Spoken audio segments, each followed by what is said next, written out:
पश्चिम बंगाल के गवर्नर जगदीप धनखड़ और मुख्यमंत्री ममता बनर्जी के बीच जबरदस्त टकराव देखने को मिल रहा है। टीएमसी सांसद कल्याण बनर्जी ने गवर्नर को लेकर तीखा बयान देते हुए लोगों से कहा कि वे उनके खिलाफ केस दर्ज कराएं। यही नहीं, उन्होंने जगदीप धनखड़ को गवर्नर के पद से हटने के बाद जेल भिजवाने की भी धमकी दी।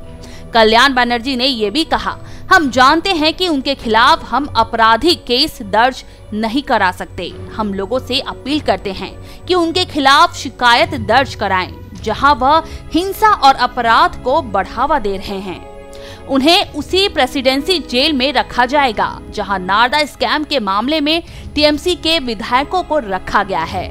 साथ ही उन्होंने कहा कि चिंता ना करें, 2024 के बाद बीजेपी के कई नेता जेल जाएंगे। कोरोना के हालात ना संभाल पाने वाले और वैक्सीन तक लोगों को ना दे पाने वाले लोगों को जाना ही होगा। भारत के लोग दूसरी आजादी का इंतजार कर रहे हैं। राज्यपाल निजे अरेस्ट करिয়েছে। শোনো 2021 জানুয়ারি মাসে সিবিআই স্যাংশন চাওয়ার জন্য রাজ্যপালের কাছে পাঠিয়েছে। কেন পাঠিয়েছে ভাই? আইন তো সে কথা বলে না। রাজ্য সরকারের মাধ্যম দিয়ে আসবে, ক্যাবিনেটে ডিসকাশন হবে, সেই ডিসকাশনে যে ওপিনিয়ন আসবে তাতে রাজ্যপাল এগ্রি করতে পারে, নাও এগ্রি করতে পারে। That's the different thing. এটা ছেলে খেলার ব্যাপার নয়, রাজ্যপালের পাগলামি করার ব্যাপার নয়। রাজ্যপাল সকাল থেকে সন্ধ্যে তৃণমূলের পিছনে লেগে রয়েছে। হি ইজ এ ব্লাড সাকার। टीएमसी सांसद की इस टिप्पणी पर गवर्नर जगदीप धनखड़ ने भी प्रतिक्रिया देते हुए हैरानी जताई। उन्होंने कहा कि वह कल्याण बनर्जी का बयान सुनकर बेहद हैरान हैं। दरअसल नारदा स्टिंग केस के मामले को गवर्नर ने सीबीआई को ट्रांसफर कर दिया था। इसके बाद ही सीबीआई ने टीएमसी नेता फिरहाद हकीम, सुब्रतो मुखर्जी, मदन मित्रा और शोभन चैटर्जी को नारदा घोटाला मामले में गिरफ्तार किया था और उन्हें जेल भेज दिया गया था। इसके बाद से ही टीएमसी एक बार फिर से गवर्नर जगदीप धनखड़ पर हमलावर है। कल्याण बनर्जी ने सीबीआई को मामला ट्रांसफर करने को लेकर गवर्नर को संविधान का हत्यारा भी बताया है।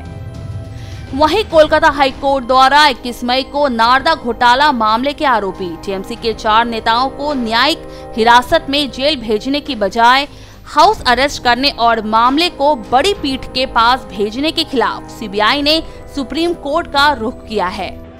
राज्यपालेर टेलीफोनगुलो এখন যদি ঠিক করে দেখা হয় সব একটা ভালো ইনভেস্টিগেটিভ সিট কমপ্লিট। রাজ্যপালের মোবাইল, রাজ্যপালের ল্যান্ডফোন, রাজ্যপালের ওইখানে যত অফিসার আছে ক্লার্ক তাদের ফোন থেকে দেখা যাবে কি করে রাজ্যপাল কিভাবে এই জিনিসটাকে অর্গানাইজ করেছে, গভর্নর যেভাবে প্ররোচনা করেছে। আপনারা সবাই মিলে থানায় একটা করে ডায়েরি করে রাখুন। আমি জানি এখনই কেস স্টার্ট হবে না সংবিধানে, কিন্তু যেদিন কেউ রাজ্যপাল থাকবে না তখন কিন্তু কেসটা স্টার্ট করা যাবে। তখন যেন আবার রাজ্যপালকে এই প্রেসিডেন্সি এক্স রাজ্যপালকে তখন হয়ে যাচ্ছে এক্স রাজ্য জগদীপ ধনখড়কে যেন এই প্রেসিডেন্সি জেলে আবার ঢোকানো যায় সেই ব্যবস্থা যেন হয়। আমি সর্বস্ত মানুষের কাছে আবেদন জানিয়ে যাব। चलिए एक नजर डालते हैं कि आखिर नारदा स्कैम है क्या, जिसको लेकर टीएमसी सरकार और सीबीआई के बीच तनातनी चल रही है। दरअसल साल 2016 में बंगाल में विधानसभा चुनाव से पहले नारदा स्टिंग टेप सार्वजनिक किए गए थे। इसको लेकर ऐसा दावा किया गया था कि ये टेप साल 2014 में रिकॉर्ड किए गए थे। इसमें टीएमसी के मंत्री, सांसद और विधायक की तरह दिखने वाले व्यक्तियों को कथित रूप से एक काल्पनिक कंपनी के प्रतिनिधियों से कैश लेते हुए देखा गया था। ये sting operation Narada news portal के मैथ्यू सैमुअल ने किया था।